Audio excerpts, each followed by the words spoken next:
სადავო ხდება ქარელის რაიონში ჩატარებული სამშენებლო სამუშაოები. ბერიკლდეების ნამოსახლარი შესაძლოა კულტურულ მემკვიდრეობას ინახავდეს, თუმცა ინერტული მასალების მოპოვების გამო ახლა ტერიტორიის ნაწილი განადგურებულია. კერძო სამშენებლო კომპანიის წინააღმდეგ არქეოლოგების პროტესტს ამჯერად კულტურული მემკვიდრეობის სააგენტოც იზიარებს, რომელიც დანაშაულის ნიშნებზე საუბრობს. როგორც ირკვევა, თავის დროზე ჩინურ კომპანიას ნამოსახლარზე კარიერის მოწყობის უფლება გარემოს დაცვის სამინისტრომ მისცა.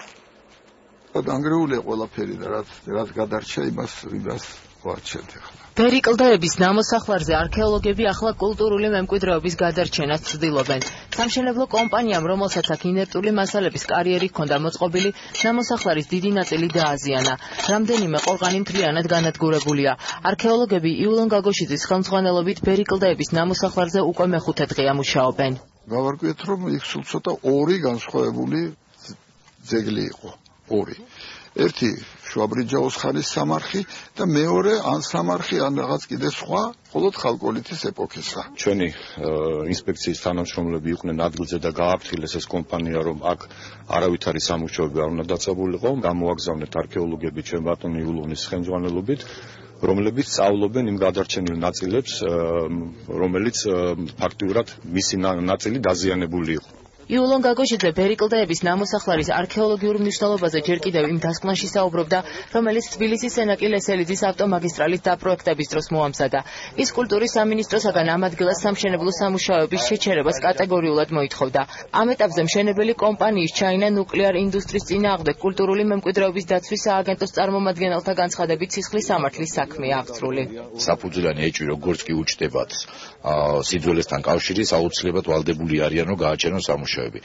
ფაქტის წინაშე დავდექით ჩვენ, რაზეც აუცილებლად ვირეაგირეთ, უკვე ვირეაგირეთ, აღზრულია სისხლის სამართლის საქმე ამ დაზიანებისთვის და მიმდინარეობს ძიება.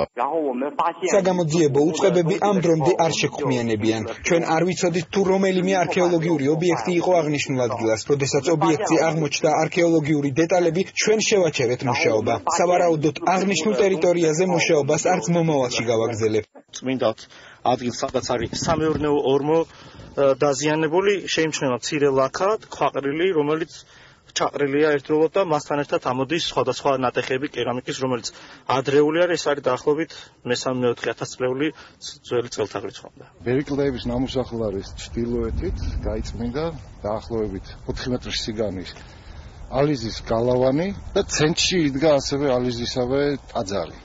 ბერიკლდეებზე ენეოლითური ხანის ტაძარი არქეოლოგებმა პირველად ამ ადგილიდან რამდენიმე ათეულ მეტრში გასული საუკუნის 80-იან წლებში აღმოაჩინეს. მინდია ჯალაბაძე ალექსანდრე ჯავახიშვილის ხელმძღვანელობით ჩატარებულ ექსპედიციაში მაშინაც მონაწილეობდა. დღეს ის ამბობს, რომ საქართველოში ძველი წელთაღრიცხვის მე-4000 წლეულის მეორე ნახევრის კულტურა მხოლოდ ამ ტერიტორიაზეა ნაპოვნი. რაც გადარჩა არის უმნიშვნელო ნაწილი, მაგრამ თავისთავად ძალიან საინტერესოა ეს კერამიკის აღმოჩენა. ბუნებრივია საქმე გვაქვს რაღაც სამეურნეო ორმოებთან, მიწურთან და ბუნებრივია ეს თავისთავად მიუთითებს, რომ აქ ხალხი ცხოვრობდა. ნამოსახლარზე პირველად ჩატარებული ექსპედიციის დროს მოპოვებული მასალა ახლა ეროვნულ მუზეუმშია დაცული. მას ცოტა ხანში ის ნივთებიც დაემატება, რაც ბერიკლდეებზე ამჟამად მიმდინარე არქეოლოგიური გათხრების შედეგად აღმოჩნდება.